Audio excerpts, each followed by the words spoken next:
Okay, welcome everybody. Thank you for joining us on our Zoom platform as well as social media. We're talking about Facebook, LinkedIn, and YouTube. This is Lance Luke and Martin Pea, part of Ask the Building Expert Master Class series. And talking about series, we're actually finalizing our classes for next year, and we got some good topics coming up.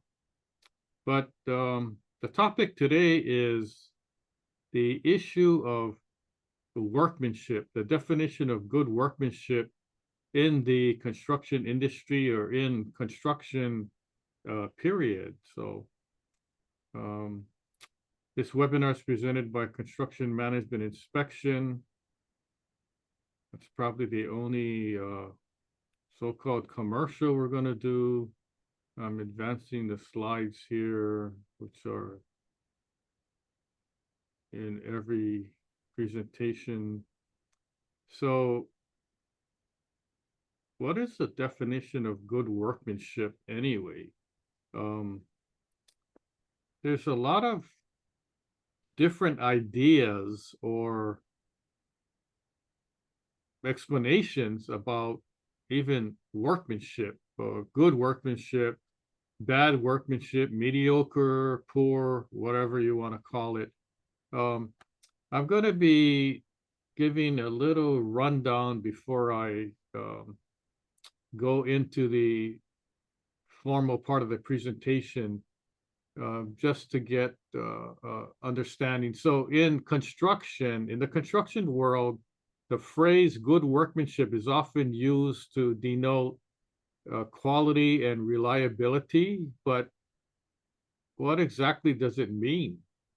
For many property owners, builders, contractors, inspectors, engineers, architects, even attorneys, the definition can be very vague, yet its importance is clear. Good workmanship is more than just completing a task. It's about how well the job is done, how long will the construction last, how it reflects on the professionals behind it. So if we look at understanding what the standard is, good workmanship refers to construction work done with skill, care, precision. It also reflects the level of quality expected from a trained and competent professional. And the trained and competent professional is the words that we're talking about. We're not talking about unskilled labor or people who just got thrown into this carpenter category, but they're not really carpenters. Of course, chances are the construction work may not be as good because these people aren't skilled, right? So um, the phrase performed in a workmanlike manner is commonly found in contracts, yet there's no clear standard or definition, and it can often be open to interpretation.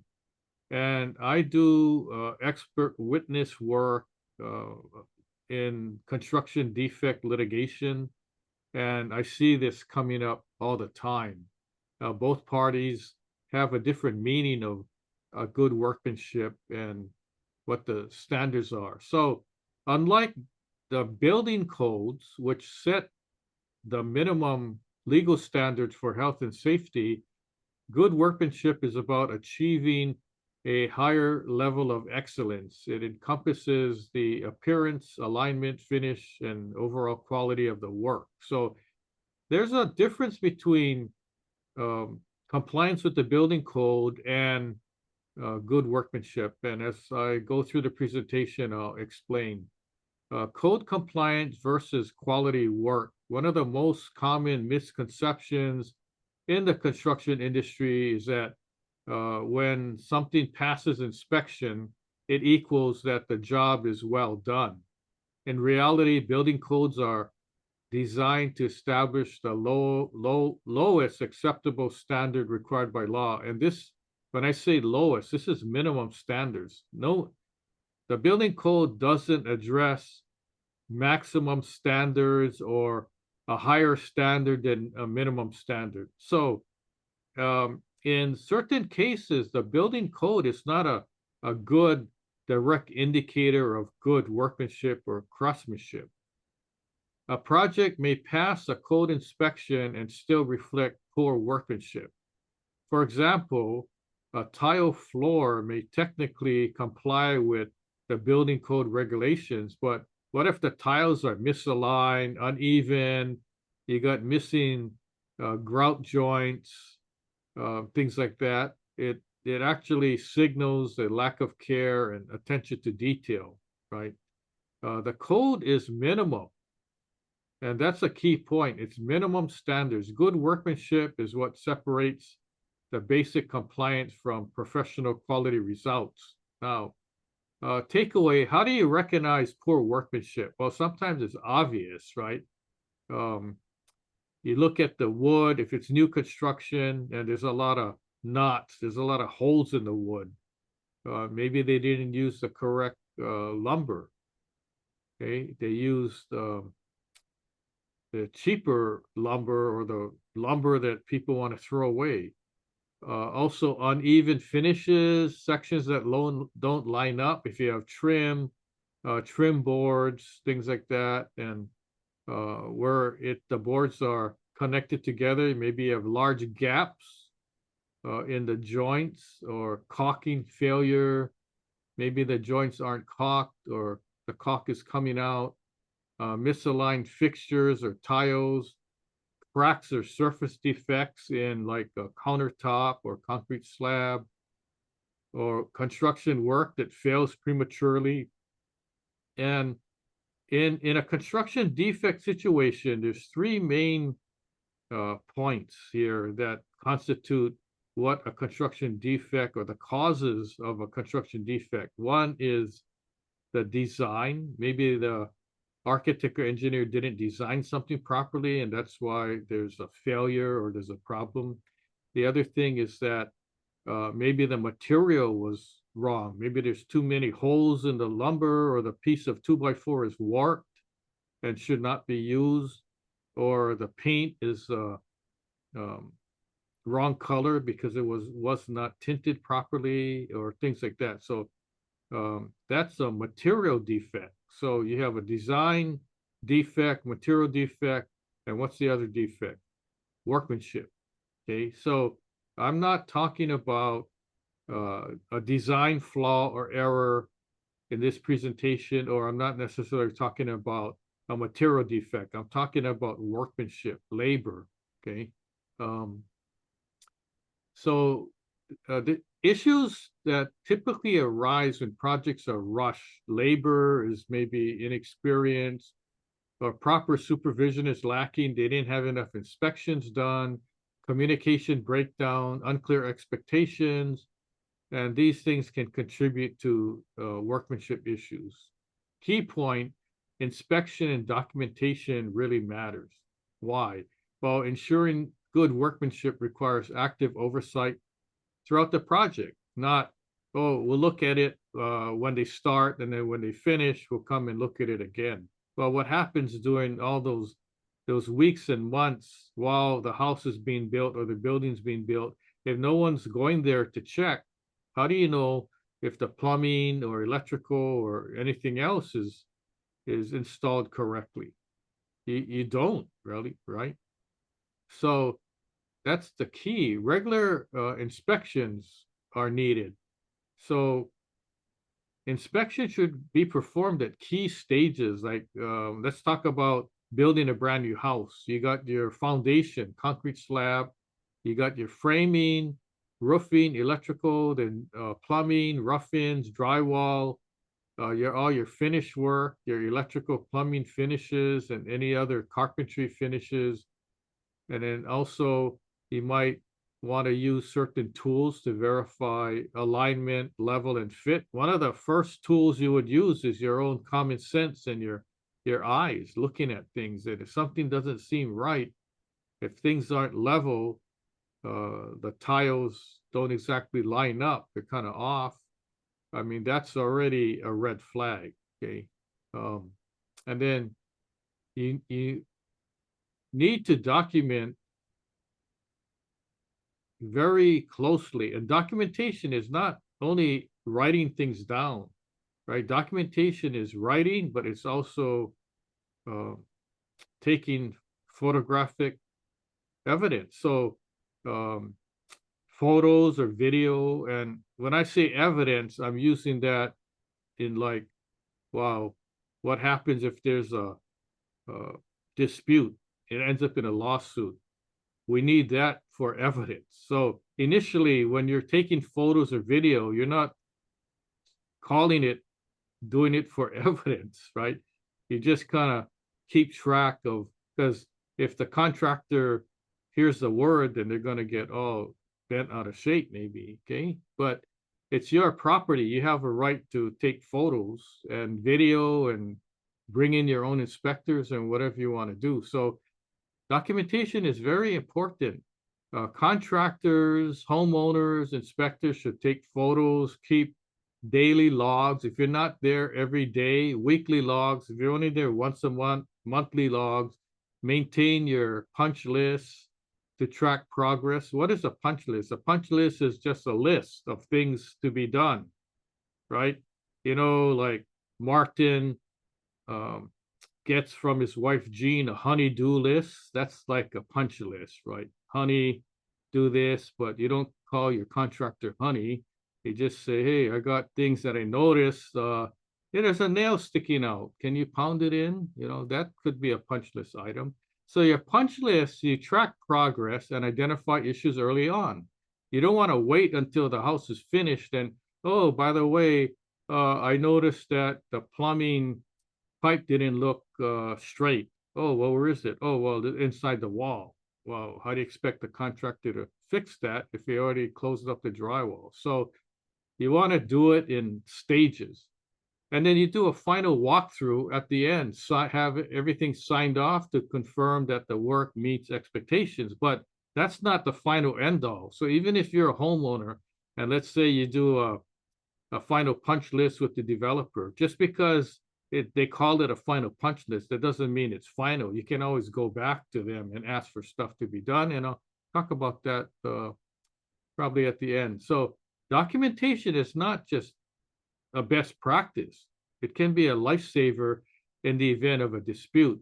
Now, what happens if there's a dispute? Legal considerations. Workmanship disputes often end up in court or mediation or arbitration when two parties don't see eye to eye. You have your homeowner or property owners one party, then you have the contractor on the other side.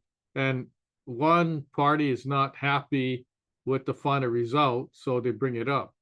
So you might have the contractor goes, oh, well, it meets code, so I don't see what the problem is. But still yet, they can be subject to legal claims if it doesn't meet reasonable standards of quality. And reasonable standards of quality is the situation where, well, how do you know if something is done right or wrong, right? It doesn't look right to you, okay? But the contractor may say, well, we did it according to plans and specs and it meets building code, so I don't know what the problem is, right? So you have a professional telling you that it's okay, and then you're not the professional. You're the homeowner, property owner. How can you argue against a contractor? Well, you would have to bring in an expert, somebody like an architect, engineer that can look at the condition and then give their opinion whether this is a problem or not, right? So that's the determination.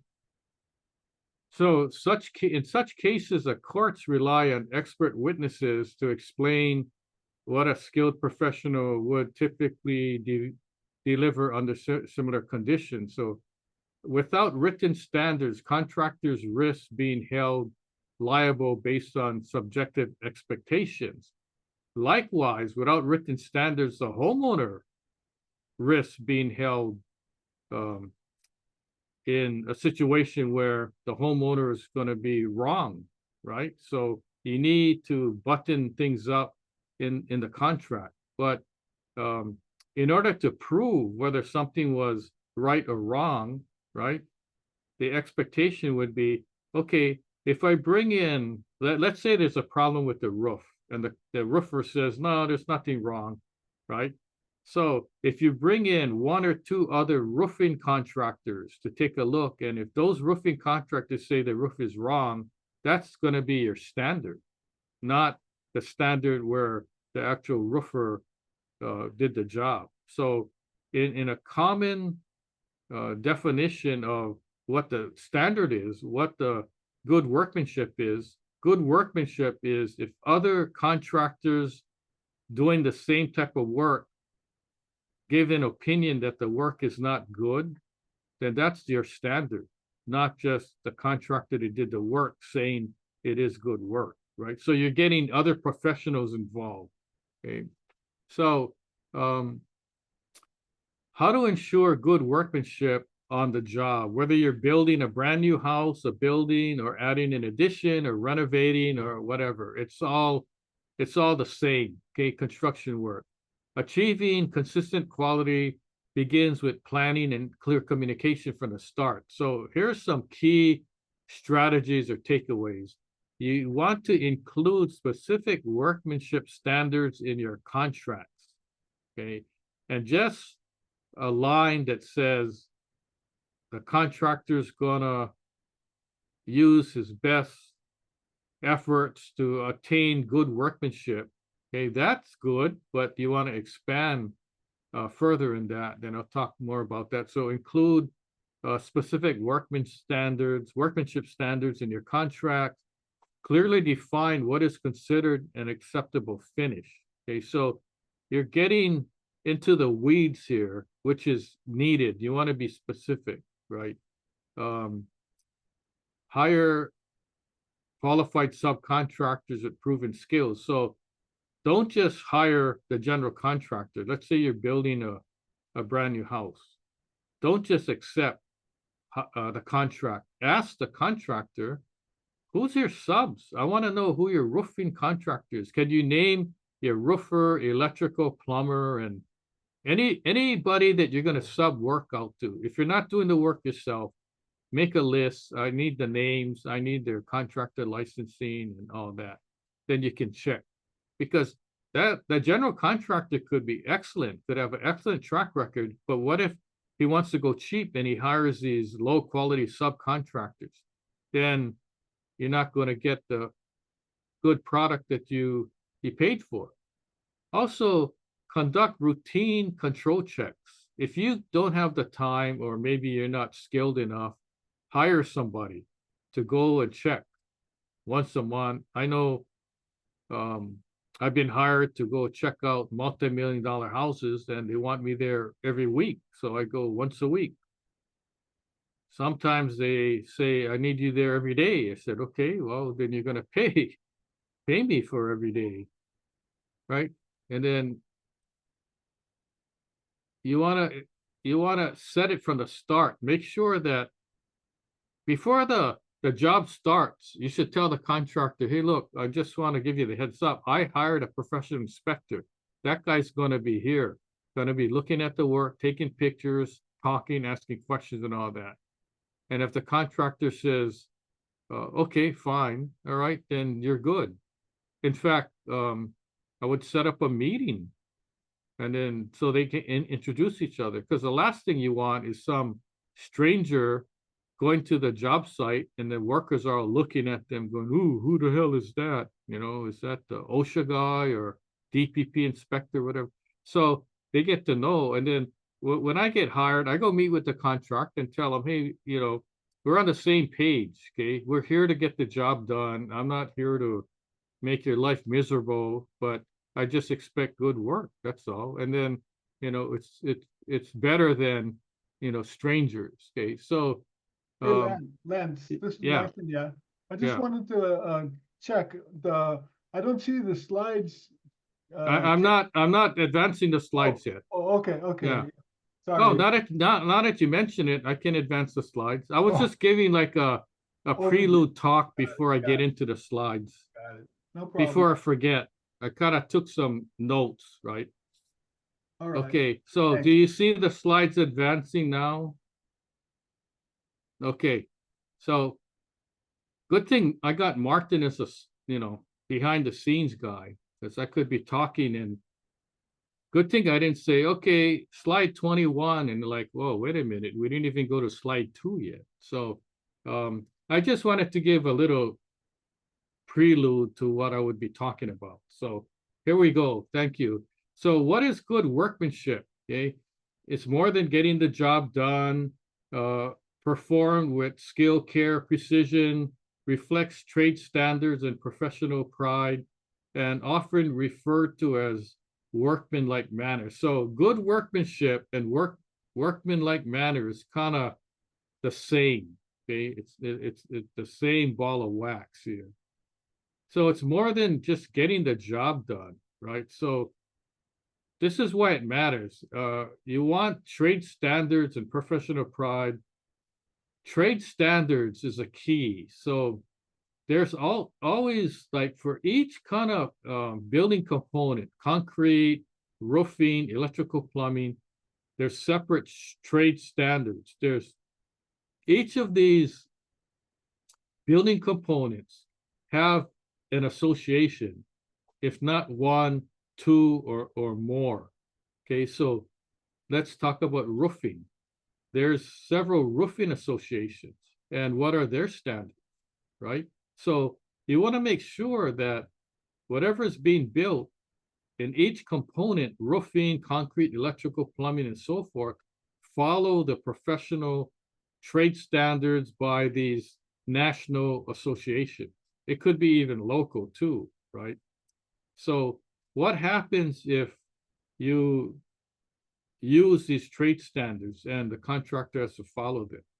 Well, the level of professionalism gets higher and higher because now you have a specific reference. Okay, so in other words, you might say one sentence.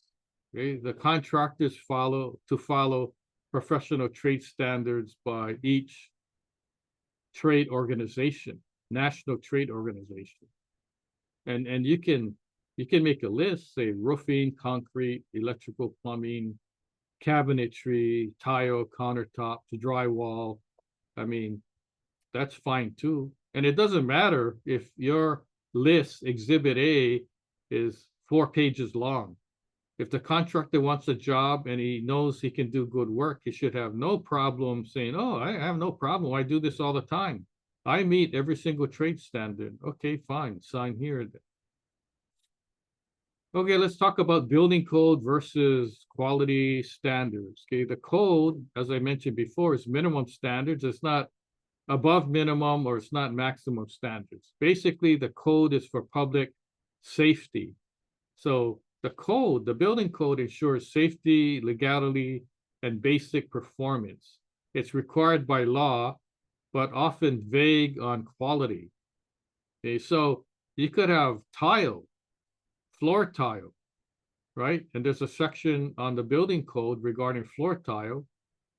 But then what if the tile meets the code, but you look and it's all like not even in a straight line and crooked and stuff like that? Although it met the building code, the quality workmanship issue is not met. So we talk about good workmanship on this example, focuses on appearance, precision, longevity, reflects pride, professionalism, and attention to detail. Now, if the tile is all like not in a straight line, crooked and all that, is that attention to detail? Does it look professional? The answer is no. Okay, so I wouldn't accept that because they had a chance to do it right, but they didn't. It's like, hey man, don't you use like a ruler or a string line? And I could tell you lined it up by eye, so something is amiss here. Some more about code compliance and good workmanship. Like I mentioned before, a job can still pass inspection, but still be subpar. In my example, a floor tile meets the code, but is uneven. It's still poor workmanship. Do you have to accept this poor workmanship?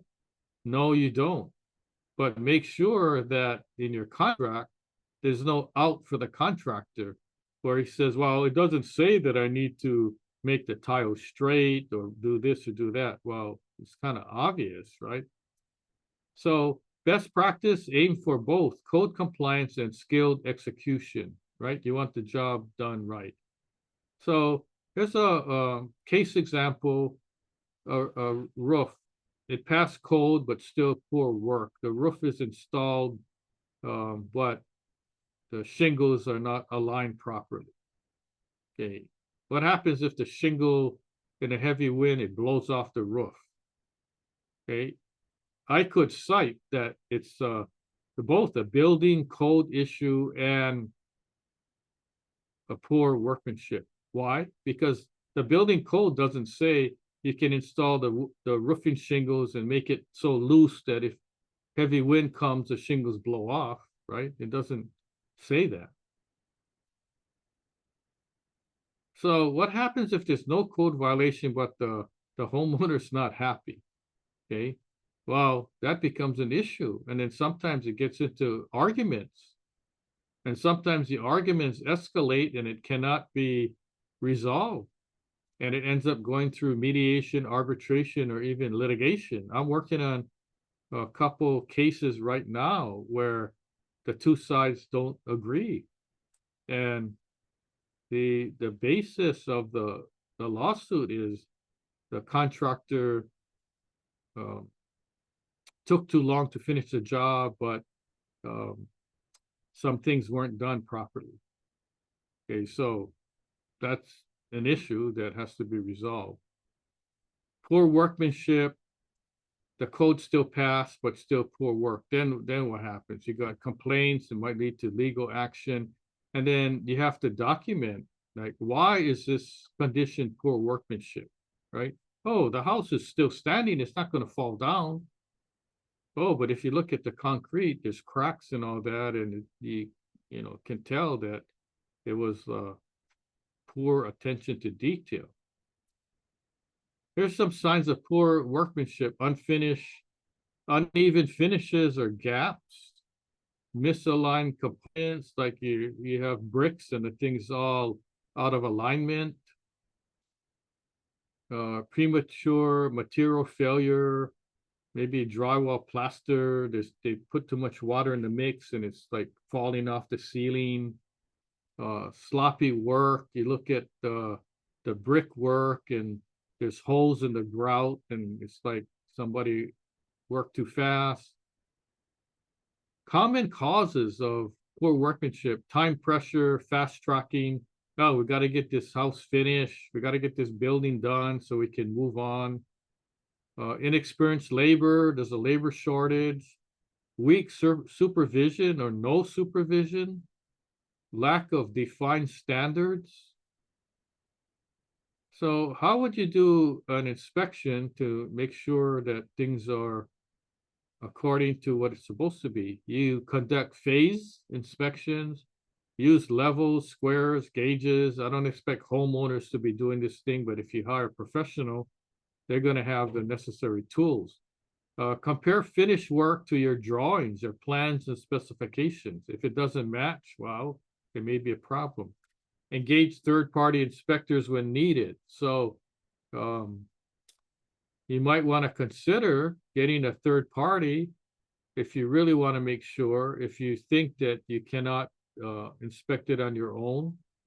And if you think you can, do you have the wherewithal, the background, experience, and expertise to engage with the contractor when the contractor says, look, we did it according to plans and specs. There's nothing wrong with this. Oh, these are minor cracks. Let's wait a year later and then we'll come back and take a look at it. And if it gets worse, then I'll come back and fix it. Okay, so there's different things that you can hear for the contractor telling you certain things without saying, yeah, I'll just fix it now. Proper documentation, take progress photos, take videos, document it. Um, keep a library of these because you may need it later. Maintain daily, weekly, monthly logs. Anytime you go to the property to do an inspection, write things down. Use a checklist or punch list. Get written approvals for completed work. Okay, so this is for both the contractor and the homeowner.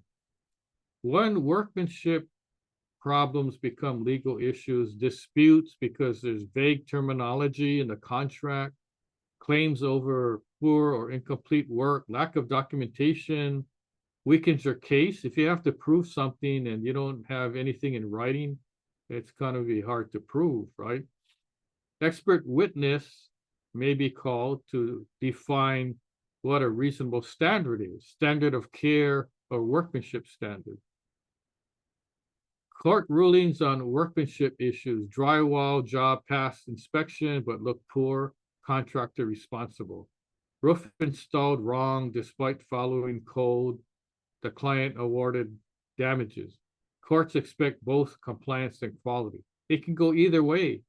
So if the contract is correct, right, in court, the arbitrator, a mediator, or the judge or jury is going to say the contractor is correct, homeowner's wrong, and there may be different counts. Preventive measures. I'm trying to hammer this home because a lot of people don't do this. Clearly define workmanship in contracts, set expectations in writing. If the contract, no worry, I'm going to do that. No need to put it in a contract. Well, that's when you worry, right? So if it's not in writing, then nobody said anything. Okay, so put it in writing. Vet contractors and subs carefully. And in this case, you want to do your research, right? With all the workers, not only the general contractor, but if the general contractor is subbing out and hiring 6 different subcontractors, you're going to do the same vetting protocol that you did with the general contractor, right? With the subcontractor. So act like each subcontractor is the general contractor. So on a given job, you're going to have general contractor, you're going to have roofing contractor, electrical, plumbing, and I don't know who else, maybe air conditioning contractor. Okay, so you want to make sure that you screen out each one because you don't want a good job on electrical plumbing and all of a sudden the roof is put on incorrectly, okay, or vice versa. And then you want to specify required finishes and tolerances. You want to have that in writing. You don't want to leave it up to the contractor to decide, right? So you fill in the blanks, as many blanks as you can fill in, as much information as you can specify, you do that, okay? So job site best practices, inspect at critical stages, hold regular walkthroughs, have meetings, document issues and any kind of resolutions, train team on quality expectations. That's mainly for like my job when I go and talk to the contractor, or the contractor needs to do the training. And I know I breezed through that fairly fast, but the conclusion is to make sure that you have it in writing and you have inspections done by professionals. But before we get to the Q&A, what you missed, we've given a whole bunch of webinars. It's on our website on practically every single building component or construction topic that you can think of. And if I missed any, let us know. What's coming up? We got a whole bunch of interesting topics. You go to our website, you may ask, well, what's your website? It's askbuildingexpert.now.site. And you may ask, well, what is on the website? Well, I can tell you that every day we're adding different things to it. It's so huge. We probably have to buy our own server soon because there's expert websites that are listed on that website and different topics, waterproofing, painting, contractor licensing, asphalt, painting. We even have a website about the Lahaina fire and how to rebuild after a wildfire, things like that. And we have our national expert blog that you have access to, free information, very informative. And then, like I mentioned, our list of webinars that we've given in the past, almost, I think I'm running out of topics because we've given so many. I lost count already. But yeah, it's free. You don't need a Netflix account or anything like that. And then we have books. So far, I've written, last count as of yesterday, 68 books. They're all available on Amazon.com. Go to Amazon, order it because Martin and I need lunch money. But here's a tip. If you go to certain sites, you might be able to get it free. There might be a download or a QR code. If not, let us know. We'll see what we can do. And then we got, I got an expert witness website and a national building expert website also. Hopefully you don't need the expert witness one at all if you kind of follow the tips that I gave you and don't get into problems with the contractor. And then now we got the Q&A time, and this is a exciting topic for me because it's a subject that I've been dealing with for many years, but I've never really gave a total presentation about it. So gonna bring Martin on. I see he's still awake and paying attention. That's a good thing. So Martin, we got any questions or comments from it? By the way, we not only we welcome questions, we also welcome comments too. And before I forget, I want to send our appreciation out to those people who always are regulars that log on to our Zoom platform, and then also appreciate those people who are logging in and watching from all over the United States and even parts of the world. This subject actually is applicable to anybody, any homeowner, property owner, or contractor, developer. It's pretty much the same. So, Martin, let's see if we have any questions. Yes, Lance. Well, we've had some that have come in early in the process, so let me pass them on to you. Okay? You ready All for right, the good. first?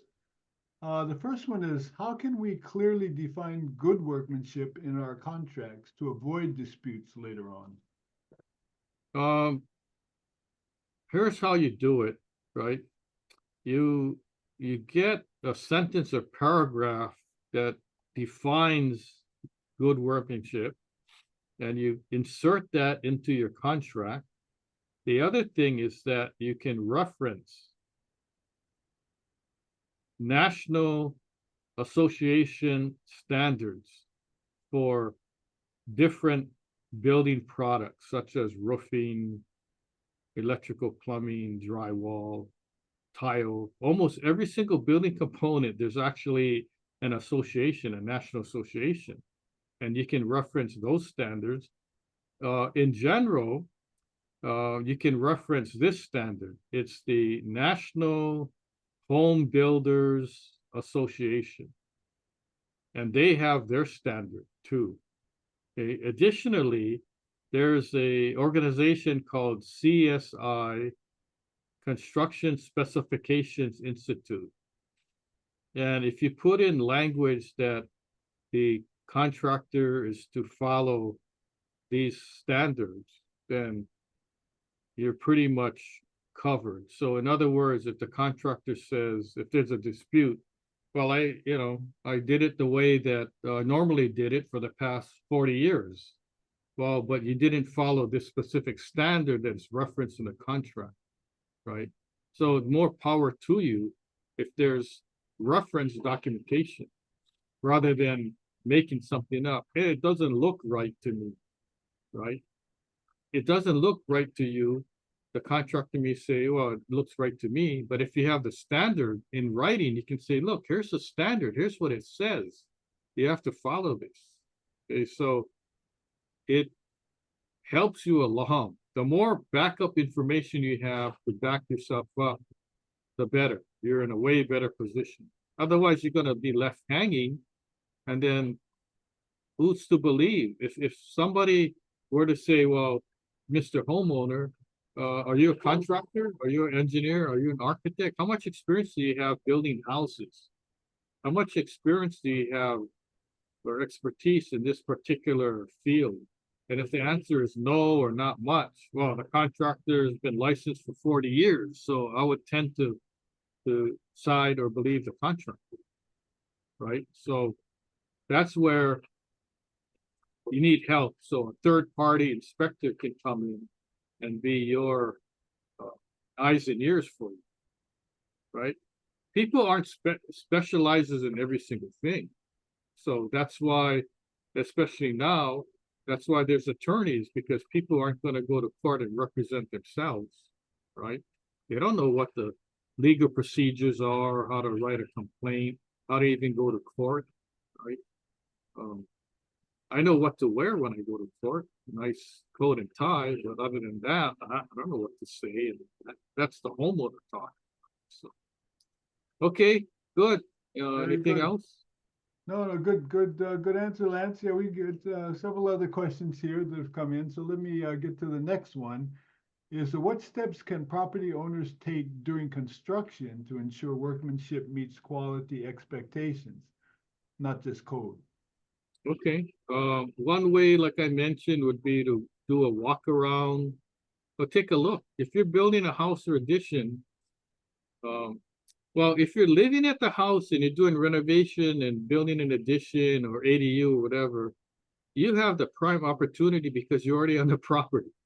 So every day you can go look to see what they're doing, right? Or after they leave, you can go take a look and stuff, right? If you're building a brand new house or brand new building, you're not living there. So you're just going to have to make a special effort to go there as much as you can and take a look. Also hire somebody that knows how to inspect, knows the building components, how to inspect from the ground up, grading, foundation, carpentry, framing, roofing, electrical, plumbing, drywall, countertop cabinets, plumbing fixtures, all that kind of stuff, right? That can go along.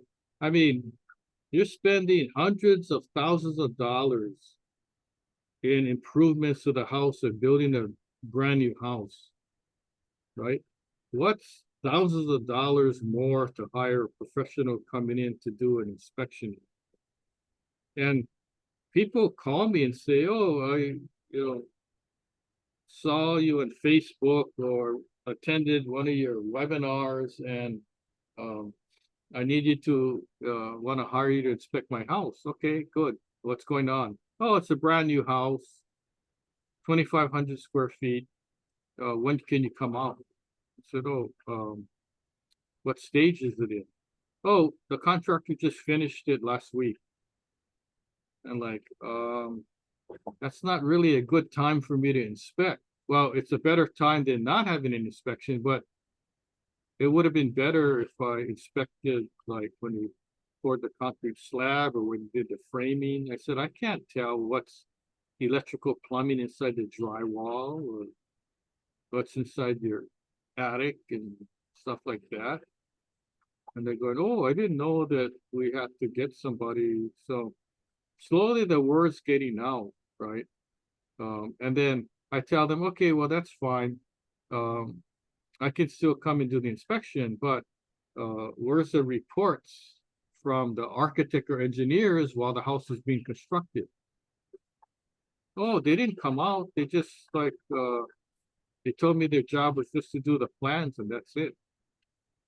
So here you have somebody spending, between $6,000 100,000 to 1.2 million, and this is just a range I'm giving you of the last few houses that I inspected, brand new, and nobody inspected the house while it was under construction. And when I say nobody, I'm not including the homeowner because the homeowner's not experienced. I'm talking about an architect or engineer or third-party inspector or somebody like that, right?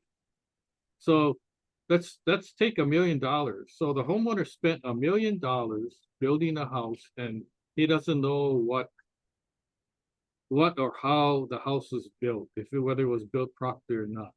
You're gonna find out later when things start not working, maybe, right? Let's hope nothing goes wrong. But what happens if something does go wrong? The time to call the contractor back to fix stuff is not after the house is built, it's during the time that they're doing the construction work, because it's easier to fix, right? So just, be aware of those things. Did I answer the question? I think so. And you mentioned something about the architects, who design the thing. Is it a good guide to make sure that architect or whoever has designed the thing to include them in the inspection process, or can Oh, you? yeah, definitely. But you know what? People don't normally know this. Hmm. Even if the architect or engineer tells you, oh, that's not my job. I was just hired to draw the plans and write the specs out, and then give the plan to you and then the contractor. Even if he or she says that, that's not true. By state law, the fact that the architect or engineer drew plans and stamped it, and those plans were used to get the building permit, that he or she, that architect or engineer, is by law to take a look at the construction. They can't just say, "Oh, they weren't. I made an offer and they weren't willing to pay extra, so that's not my job." Even if they say that, they're still responsible because the licensing law for architects and engineers is very clear. Once they stamp the plans and sign, and there's an attestment on the plans that said this job or this project, the construction will be under my observation. What does that mean? That doesn't mean stamp the plans, give it, and take your money. That means you're there. You're supposed to be responsible from the time they start until the time they finish. Now, even if they went and did 2 inspections, that's still under the category of observation of construction. But if you ask me, that's not enough. How long did it take to build the house? Oh, 18 months, and the guy only went twice? I don't think that's enough. When did he go? Like on his day off when he felt like it? There's critical stages of when you got to inspect. One is like framing's done, right? Roughing, electrical plumbing, before they put the drywall up and hide everything in the walls, that's when a critical inspection's done. And there's hurricane ties, continuous load paths. So if that's all covered up, how can you inspect and make sure that it follows the code? Okay, so I'm giving secrets out, which is very valuable. Oh, thank you. Thank you for that. It actually sounds like a quality workmanship issue for architects to make sure. Yeah, that's right. Yeah, plenty of them have been in trouble because of that. Oh, okay. Very good. Very good. Well, thank you for answering my question on that. Yeah, sure. Okay, we have another one here, but you may have answered it, but I'll just bring it up so you know. Are there specific trade standards or resources we can refer to when evaluating workmanship? And I think that's what you covered in all the different standards, yeah. Yeah, well, the key is on this one, you would use Google or AI, right? And type in roofing association, National Roofing Association, National Drywall Association, and you'd be surprised. Every single building component has a association, stucco, exterior insulation finish system. They have like at least 2, concrete, right? There's a American Institute of concrete. Actually, it's ACI, American Concrete Institute. Okay, and then for concrete repair, there's the International Concrete Repair Institute. So every single material, building material, has their own association or institute or some organization with standards. Even, can you imagine carpet, ceramic tile, roofing shingles? They have their own association. Drywall, electrical, plumbing, windows, doors. I mean, siding. They have their own association. So there's no reason why there's no reference. Okay. Now let's say, for instance, you can't find one, right? Then you just go to the National Home Builders Association and you reference their standards or the Construction Specifications Institute. Okay. There used to be a housing and urban development standard. I think there still is, but a lot of times like that's my resource. When I have to argue with the contractor that something's not done right, I pull up those standards. I pull up the building code and I pull up the standards. So for instance, roofing shingles. Okay. Now the contractor may say, well, we did it according to code. For instance, specific example, they use short nails to nail the shingles. Not only is that a building code violation, it's actually a violation of the Roofing Manufacturers Association standard. Furthermore, whatever brand name the shingles are, it's in violation of that brand standards. So for instance, I'll give you an example of a case I worked on. Certainty is a brand of roofing shingles. And I pulled out the specific roofing manufacturer's applicator's manual, Certainty, and I had pages showing the right size nail to use and the do and don't and all that. So I combined that with the Roofing Manufacturers Association standards and the building code, and it's a no-brainer. There's no contractor that can argue against that because I'm using the building code and the specific roofing manufacturer's standards. And I mean, to me, it's a no-brainer. And then what has the contractor, what's the contractor's argument? The contractor was basically speechless at that point, right? But you got to have the correct documentation and the proper evidence to prove the case.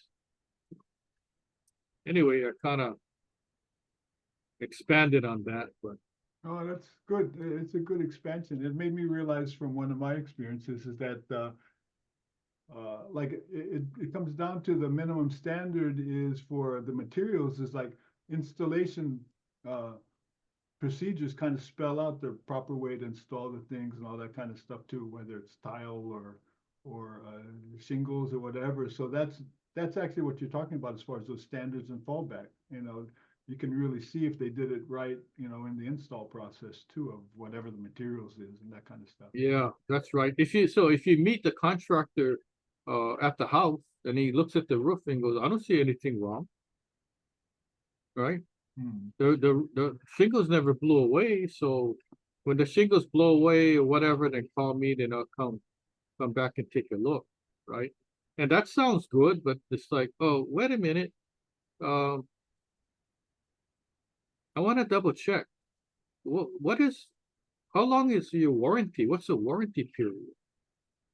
Oh, 1 year, standard workmanship warranty. Oh, well, can I ask you what happens? Like it's a second year and then the shingles blow off. What happens then? And the guy, well, I'll come back and take a look.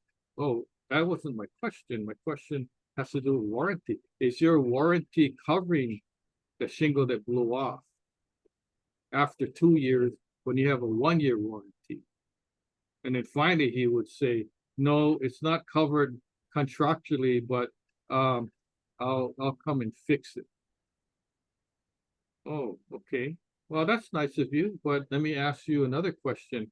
How are you gonna fix it? Oh, I'll bring a new shingle, the same color, and then I'll nail it back on. Oh, okay. And can I ask you what length of nail you're gonna use? Oh, why are you asking me all these questions?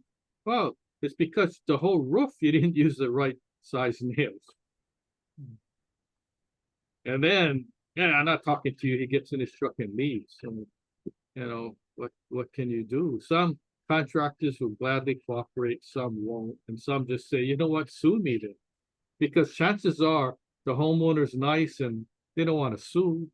And they asked me, well, what can I do without suing? I said, okay, well, we'll put together some letters you can send off, certified mail. And then if still doesn't respond, then your only choice is to file a RICO claim or litigation because he's refusing to cooperate.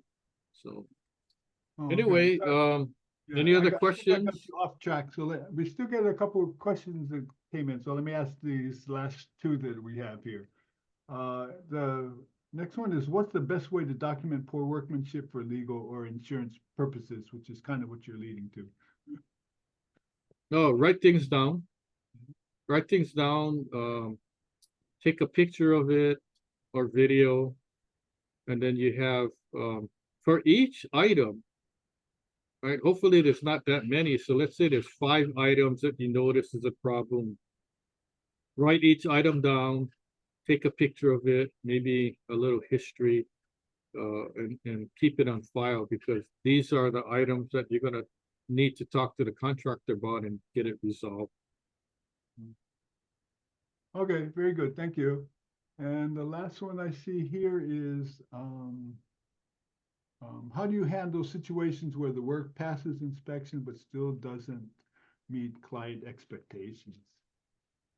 Well, let me tell you that the code being minimum standard is not a big deal. If something is not to code, it's already a failure and needs to be corrected. So I don't really go by the code when I do these inspections. I go by the standard of good workmanship.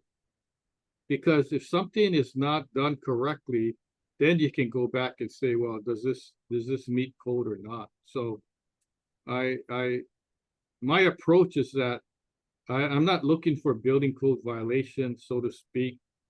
I'm looking for workmanship issues that are a problem. Because a lot of times the workmanship issue, if it's flagged, you can relate it back to a building code issue. So, and it could be things that are building code issues that are immediately a workmanship issue. Okay, so things get so specialized now, it's probably, best to have an expert go with you. And it doesn't have to be a engineer or professional inspector. It could be if you have a contractor friend, right? Or contractor, architect, engineer, or somebody familiar with building, ask them. Say, oh, I need your opinion. Can you come to my house and go check this out and then get their opinion? Because they might say, oh, if you end up suing the contractor, I can't be involved, right? So just get their opinion and then, keep it on file. So the thing the bottom line is we want good workmanship and we want what you paid for. If you paid for a brand new house, a brand new addition, renovation, kitchen and bath, whatever it is, we want it to be good construction and good workmanship because you paid for it, right? When you signed a contract, have you ever had a situation when a contractor says, oh, you know what? I can save you $2,000 off the price. Oh, good. I wanted a discount. Okay. Well, the deal is that my workmanship is not going to be good. It's going to be poor. So that's how you're gonna save the 2,000. Would you agree to that? I wouldn't agree to that. I would rather pay $2,000 more to have excellent workmanship. Right? It's brand new. You expect the house to be functioning properly. And certain things homeowners do not know, right? Like how is the siding supposed to be installed? Is there supposed to be some kind of um, waterproofing membrane behind it, like Tyvek or something? Oh, what about the roof shingles? A regular homeowner doesn't know what size, what length of nails that are supposed to be used. Or concrete. What's the mix, right?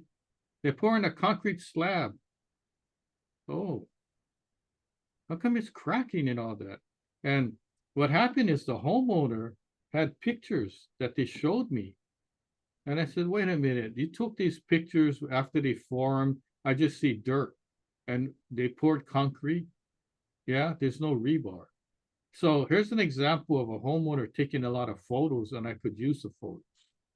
Okay, so don't be afraid. I mean, everybody has a camera. If you have a phone, you have a camera. That's technology nowadays. So, okay, any other comments or questions before we wrap up? Oh, that's all we got here, this masterclass. So, no, good job. Good info. All right, thank you. Hopefully you guys tune in next time. We'll send the announcement out on our social media. We enjoyed having you sit in. Hopefully you learned something, and the information that you learned could save you thousands and thousands of dollars. And we thank you for being here with us. We enjoyed the presentation and hope to see you next time. Aloha, mahalo.